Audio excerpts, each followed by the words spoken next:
You are اس کے ساتھ ساتھ کہ آپ پاکستان بزنس کاؤنسل کی چیئرپرسن ہیں، آپ ایک بڑے بزنس کو بھی لیڈ کرتی ہیں جس کا بڑا آپ بالکل آپ پلس پہ ہیں کہ آپ کو پتہ چلتا ہے کہ ڈاکیومنٹڈ اکانومی ہو رہی ہے، کتنی اکانومی ڈیجیٹل ہو رہی ہے، کتنی میجر کنزیومر گروپ.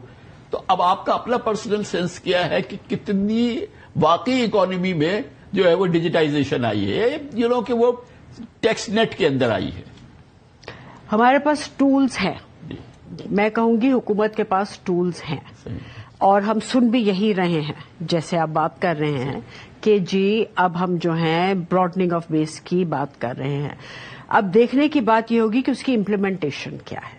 ٹھیک ہے، اب ہم بالکل یہ جانتے ہیں، یہ سمجھتے ہیں کہ 40% سے زیادہ اگر آپ کی انڈاکیومنٹڈ اکانومی ہے تو اس کا بوجھ کب تک ڈاکیومنٹڈ سیکٹر برداشت کر لے گا. اور اس کا مطلب صرف ڈاکیومنٹڈ سیکٹر کو بوجھ برداشت کرنے کا نہیں ہے، اس کی وجہ سے انڈائریکٹ ٹیکسیشن کی وجہ سے ایک جو کامن مین ہے اس کا بھی بوجھ بڑھ رہا ہے. اگر ٹیکسز کم ہوں گے تو سب کے لیے، اگر سب ٹیکس دیں گے، ٹیکسز سب کے لیے کم ہوں گے.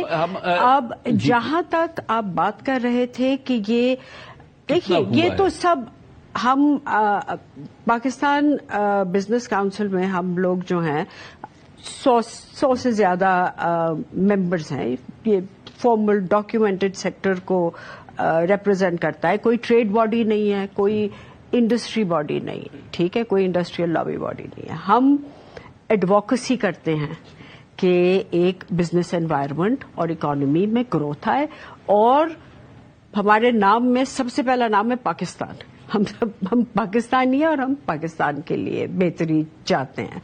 اور اگر 1/3 آف دا ٹیکسز جو ہے وہ ہماری ممبر کمپنیز سے آ رہا ہے، ٹھیک ہے، ہم 40% ایکسپورٹ ہماری ممبر کمپنیز سے آ رہی ہے. اب میجر اسٹیک ہولڈر ہیں پاکستان کی اکانومی کے، میجر اسٹیک ہولڈر ہیں. 3 ملین سے زیادہ جابز ہم کریٹ کر رہے ہیں. تو اگر ہم یہ بات کرتے ہیں کہ ہمیں ڈاکیومنٹڈ اکانومی کو لیول پلینگ فیلڈ چاہیے ہے، تو ہم ان بیسس پہ بات کرتے ہیں کہ جب ہم اگر اپنے ایسٹیمیشنز کرتے ہیں اس کے مطابق اگر 11 سے 12 جو ہے ٹریلین وہ آپ کا کیش ان سرکولیشن میں ہے، جو کہ آپ بھی جانتے ہیں، ہم بھی جانتے ہیں کہ یہ کب تک ایسے یہ چل سکتا ہے. اگر ہمیں گروتھ چاہیے ہے تو ہم جب تک نیٹ کو نہیں بڑھائیں گے ہم کیسے جو ہمارے جو ساری ضروریات ہیں وہ پوری کریں گے. ڈاکٹر صاحبہ مجھے یہ بتائیے کہ یہ بات ہم پچھلے سال بھی، اس سے پچھلے سال بھی، اور ڈے ان ڈے آؤٹ کر رہے ہیں. As you went to this meeting تو آپ کے پاس فیڈ بیک کیا تھا فرام دا گراؤنڈ آپ کے ممبرس کی طرف سے کہ یہ from last year to this year کتنی ڈیجیٹائزیشن ہو گئی ہے، کتنی اس میں بہتری آ گئی ہے؟ کیونکہ as you went to this meeting جو کرنسی ان سرکولیشن تھی وہ وہی تھی، تقریباً 12 ٹریلین کے قریب ہے. تو اٹ شوز کہ نہ جانے کیا ہوا ہے، ادروائز تو یہ 12 ٹریلین کی کرنسی ان سرکولیشن تو نہیں ہوتی نا.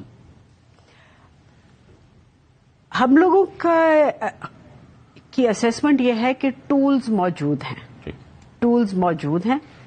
اب ڈیزیشن کے چاہے آپ نے خود ہی جیسے بات کی کہ چاہے ہم ڈیجیٹل والیٹ سے لے کے ڈیجیٹل ٹرانزیکشنز POS لگے ہوئے ہیں، ریٹیل پہ نادرا کا آپ کے پاس سارا ڈاکیومنٹیشن ہے، بیگز آپ کے کنیکٹڈ ہیں. There is a broad understanding and consensus کہ جو یہ کرنسی ان سرکولیشن ہے اس کا بہت بڑی majority is in bank accounts, which is کہ پاکستان میں جو ہے وہ تقریباً 5 کروڑ بینک اکاؤنٹس یا اس سے زیادہ بینک اکاؤنٹ ہے.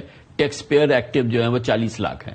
ایگزیکٹلی. سو اب نان فائلر کے لیے آپ کیا کر رہے ہیں؟ آپ ان کے لیے کیسے جو گیپ ہے بٹوین جو ان کو کرنا چاہیے ان کو ٹیکس نیٹ میں فائلر کو لانے کے لیے، آپ ان کو جو ہے it make it more difficult to remain a non filer. To remain a non filer is going to cost them more than becoming a filer. اس قسم کے آپ کو کرنے پڑیں گے اقدامات.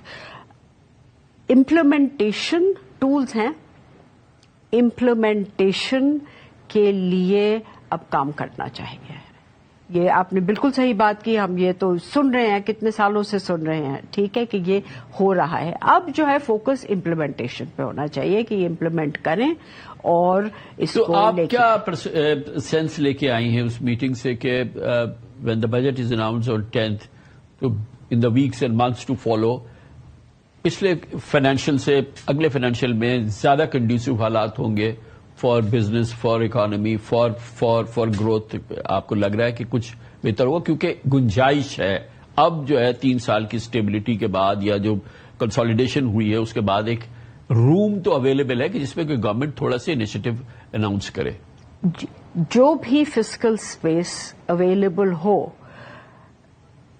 بجٹ کا امتحان یہ ہوگا کہ اس فسکل اسپیس کے ساتھ کیا کر رہے ہیں, کیا ڈائریکشن دکھا رہے ہیں, ٹھیک ہے, اور کنسسٹنسی ان پالیسی کیا رہے گی اور اس کی آپ کیا ڈائریکشن دے رہے ہیں. کیونکہ یہ تو آپ کب سے جو ہے کور کر رہے ہیں بزنس کو, بہت اچھی طرح آپ بھی جانتے ہیں کامران بھائی کہ جب تک کنسسٹنسی نہیں ہوگی پالیسی میں, انویسٹمنٹس کیسے ہوں گی. انویسٹمنٹ ڈیسیجن انسان ایک سال کے لیے تو نہیں لے رہا ہوتا, تو کنسسٹنسی ان پالیسی ہوگی. تو فسکل اسپیس جو بھی ملتی ہے اس کے ساتھ آپ کون سی ایسی ڈائریکشن دیتے ہیں جس سے انویسٹمنٹس جو ہیں وہ انکریج ہوں, اور انویسٹمنٹس پروڈکٹیو سیکٹرز میں, ٹھیک ہے, انویسٹمنٹس نان پروڈکٹیو سیکٹرز میں نہیں, جہاں سے نہ جابس کریٹ ہوتی ہیں اور جہاں سے نہ آپ کی ڈاکیومنٹیشن آف دی اکانومی میں اضافہ ہوتا ہے.